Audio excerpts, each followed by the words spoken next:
Os governos sucatearam as Forças Armadas brasileiras ao longo dos anos? Eu vou começar te respondendo, William, com um fato que me marcou muito na guerra da Ucrânia. Há exatamente 160 dias atrás, quando o primeiro dia da guerra, dia 24 de fevereiro, logo que a guerra estourou, horas depois que a Rússia iniciou sua invasão, o general comandante do exército alemão, o general Alfons Mais, foi ao LinkedIn e escreveu uma carta, um desabafo, em que ele dizia mais ou menos o seguinte: que ele, que tinha a honra de comandar o exército alemão, constatava que não podia entregar ao Estado alemão os meios necessários para fazer face àquele desafio que se apresentava, que era a guerra na Europa. Então, o general Mais, o que ele estava dizendo era o seguinte, que a Alemanha, e nós não estamos falando de um país pobre, nós estamos falando de um país riquíssimo, né? A Alemanha, ela não vinha dando às suas forças armadas, e isso é fato, os meios necessários para que ela se mantivesse nos níveis de adestramento, nos níveis de equipamento, nos níveis de prontidão necessários. E isso é um fenômeno muito comum de acontecer, William. As sociedades, elas têm que decidir a cada dia aonde que elas vão investir os seus recursos, né? E os governos têm muitas dificuldades de convencer a sociedade a investir recursos em defesa, quando a ameaça ela não se mostra muito nítida, muito na cara, né, como é na guerra. Então, quando a guerra se apresentou, rapidamente nós vemos todos os países europeus aumentarem significativamente seus investimentos.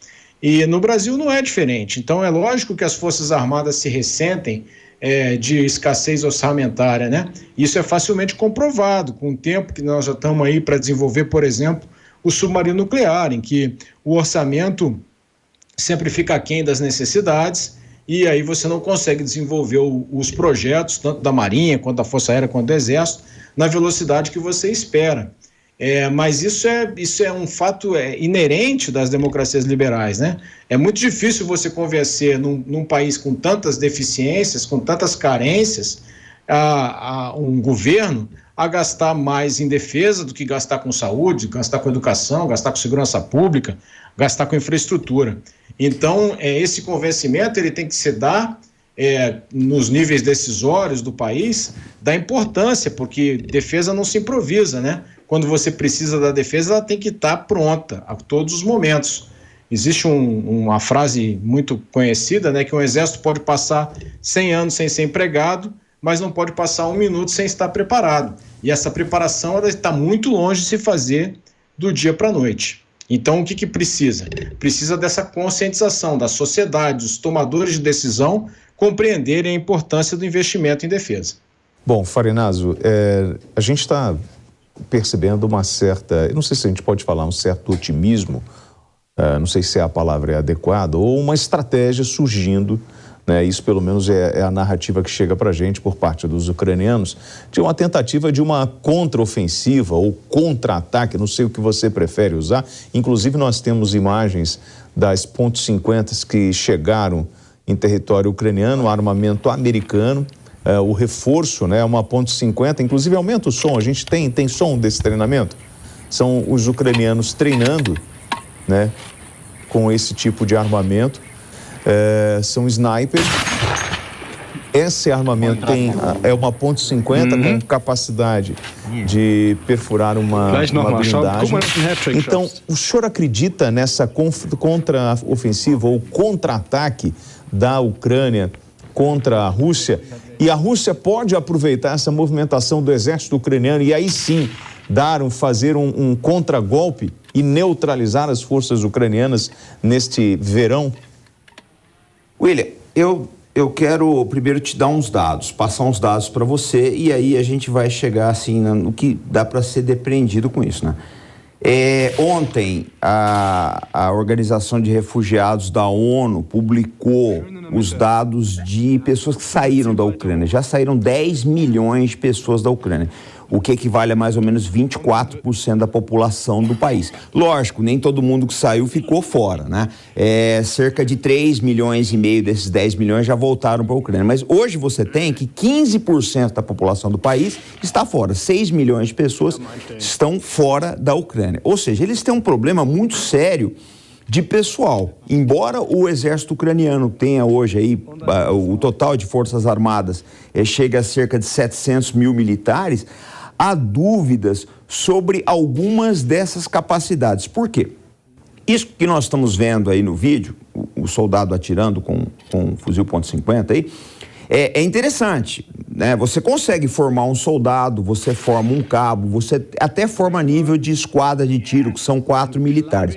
O problema, ele vai um pouco além disso, porque você precisa de sargentos, você precisa de tenentes, você precisa de majores. Isso leva muito tempo para maturar. Você leva muitos anos para maturar um major de operações de um batalhão ou de uma brigada.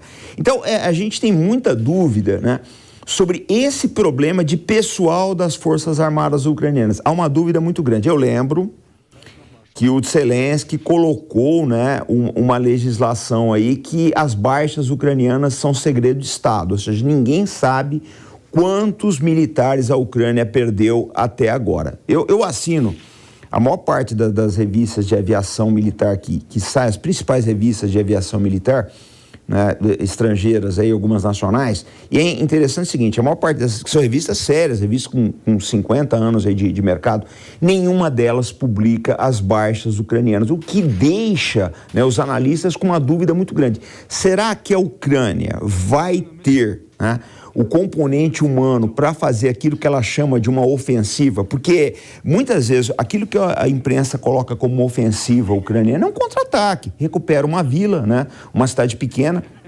mas eles não estão conseguindo recuperar nenhuma cidade grande que os russos, por exemplo, vamos pegar lá, os subúrbios de Kiev. A Rússia retraiu, a Ucrânia foi lá e recuperou. Kharkiv é a mesma coisa. Mas por si só, nós não temos visto o exército ucraniano ter essa capacidade de recuperar grandes aglomerados populacionais. Então, é muito assim, há uma dúvida muito grande. O Zelensky e o governo ucraniano estão colocando que eles vão fazer uma ofensiva de mais de um milhão aí de soldados. É complicado isso. Isso é bastante complicado. Se eles vão ter perna para isso. Porque o maior problema que a gente tem visto, né, no exército ucraniano não são as armas. O primeiro-ministro da Alemanha falou ontem, né, que Olaf Scholz, que a Ucrânia está recebendo armamentos que nem os alemães têm. Isso é uma realidade. Lógico que ela não recebeu na velocidade, na quantidade que ela precisava, mas ela recebeu bastante equipamento. O problema são as reservas treinadas. Você até fabrica um carro de combate, um míssil anticarro, etc. Mas é o que eu falei, um sargento, um bom sargento preparado para comandar um grupo de combate, ou para substituir um tenente que morreu, ou para substituir o comandante da companhia, isso leva muito tempo. Isso que o Farinazzo está falando, por exemplo, treinamento para operar um obuseiro, a quantidade de homens que você precisa, né? A gente tem aí também, nesse cenário, quando você tem falta de mão de obra, a gente já viu nessa guerra a utilização, por exemplo, do Wagner Group, Batalhão de Azov, os grupos paramilitares que atuam, né, como a gente pode chamar de mercenários, não?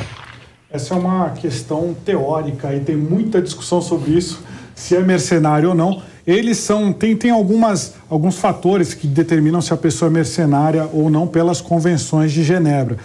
Tanto o Wagner Group como homens como esses que aparecem nas imagens, que são voluntários internacionais, eles atendem a requisitos como obedecerem a um comandante, a uma cadeia de comando, serem devidamente identificados, não usarem, obedecerem aos costumes de guerra. Então, em teoria, eles não são mercenários, eles recebem o mesmo salário dos combatentes ucranianos. A mesma coisa do Wagner Group.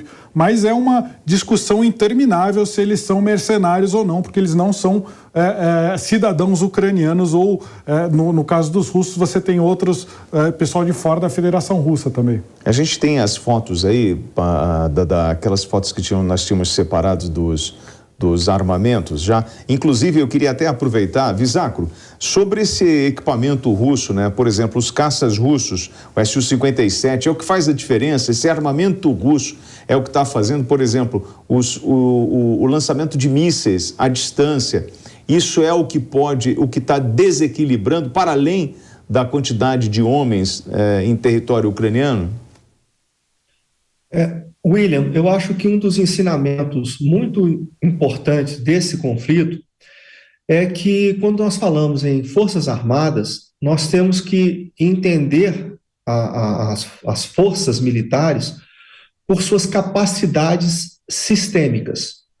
E as aeronaves da Força Aérea Russa, elas se prestam muito bem para isso.